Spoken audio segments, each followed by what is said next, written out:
Više od 2/3 crnogorskih građana radije bi stupilo u brak sa osobom druge nacionalnosti nego da mu ta osoba bude na rukovodećem položaju u državi. To je pokazalo istraživanje o etničkoj distanci u Crnoj Gori koje je sprovela nevladina organizacija Centar za demokratiju i ljudska prava. Prema tom istraživanju etnička distanca u Crnoj Gori povećana je u odnosu na 2004. ali se, kažu u CEDEM-u, ne radi o porastu koji bi trebalo da zabrinjava.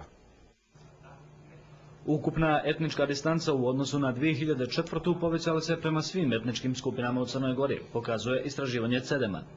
Mi imamo rast etničke distance u apsolutnim brojima prema svim etničkim skupinama, doduše razlike su zaista minimalne kada je reč o Crnogorcima i Srbima, ali kako idete dalje vi ćete vidjeti da se distanca povećava.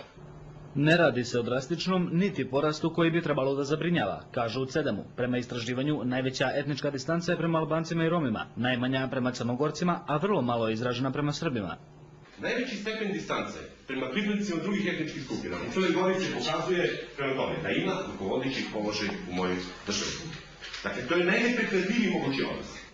Etnička distanca prema nacijama koje ne žive u Crnoj Gori najmanja je prema Rusima, dok su Njemci i Amerikanci na kraju skale. Sa stanovišta upotrebe ove metodološke aparature možemo reći da su etnički najnetolerantniji, dakle, Srbija, da zatim slede Crnogorci, muslimani i Bošnjaci, da su Albanci najmanje etnički netolerantni.